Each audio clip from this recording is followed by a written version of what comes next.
గురువులు లేకపోతే మన ఆత్మీయ జీవితం క్షీణిస్తుంది. అందుకనే పరిశుద్ధ లియో పాపు గారు గురువుల కోసం ప్రార్థించాలని ప్రత్యేక పిలుపును అందించారు. ఏప్రిల్ 7వ తేదీ ఒంటరితనంతో బాధపడుతున్న గురువుల కోసం ప్రార్థించాలని పిలుపునిచ్చారు. 10 మందిలో ఉన్న పరిచర్య ముగిశాక ఏకాంతంలో వారు అనుభవించే నిశ్శబ్ద వేదన నుండి విడుదల కలగాలని ప్రార్థించుదాం. పిత, పుత్ర, పవిత్రాత్మ నామమున ఆమెన్. ప్రియమైన స్నేహితులారా, ఈరోజు మనము ఒక సున్నితమైన వాస్తవం గురించి ప్రార్థించుదాం. గురువులు 10 మంది మధ్యలో ఉన్నప్పుడు అందరూ వారి చుట్టూ ఉంటారు.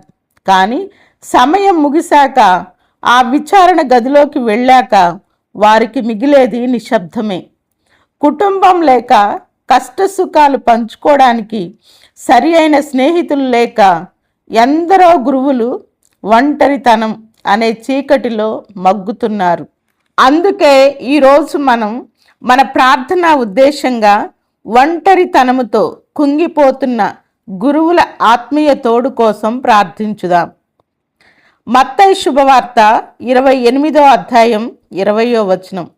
దేవుని వాక్యం ఈ విధంగా సెలవిస్తుంది: ఇదిగో, నేను లోకము ముగియ వరకు సదాకాలము మీతో ఉంటాను. గెత్సెమనే తోటలో యేసు వేదన పడుతున్నప్పుడు శిష్యులందరూ నిద్రపోయారు. ఆ క్షణం యేసు అనుభవించిన ఆ ఒంటరితనాన్ని నేడు ఎందరో గురువులు అనుభవిస్తున్నారు. ఒంటరితనం అనేది ఒక శాపం కాదు, అది దేవునితో గడిపే ఏకాంత సమయంగా మారాలి. మన ప్రార్థన వారి శూన్యాన్ని దేవుని సన్నిధితో నింపునుగాక. కొంచెం సేపు నిశ్శబ్దంగా ఉందాం. ఎవరైతే గురువులు నన్ను పట్టించుకునేవారు ఎవరూ లేరు అని భావిస్తున్నారో వారి చెంతకు పరిశుద్ధాత్మ వెళ్ళి ఆదరించాలని కోరుకుందాం. వారి గదిలో, వారి ప్రార్థనలో దేవుని స్నేహాన్ని వారు రుచి చూడాలని ఆశిద్దాం. విజ్ఞాపన ప్రార్థన. ప్రభువా, నిశ్శబ్దంగా వేదన పడుతున్న మీ సేవకుల కోసం వేడుకుంటున్నాము. ప్రభువా, కుటుంబాలకు దూరంగా ఉండి సేవ చేస్తున్న గురువులకు మీరే ఒక తండ్రిగా, తల్లిగా, స్నేహితుడిగా ఉండండి.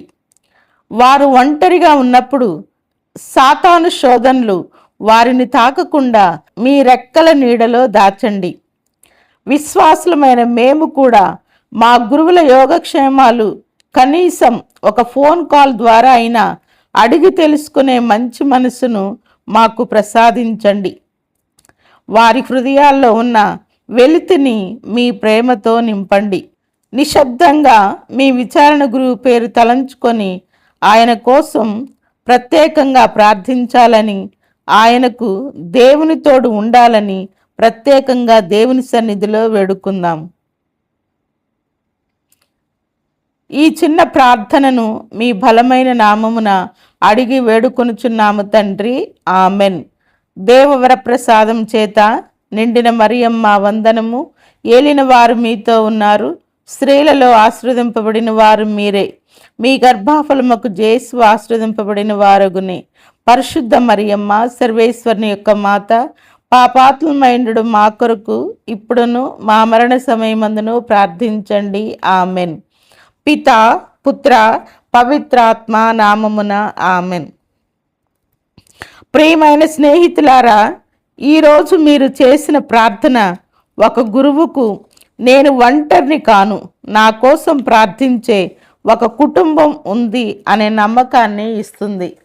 రేపు ఏప్రిల్ 8వ తేదీ బుధవారం.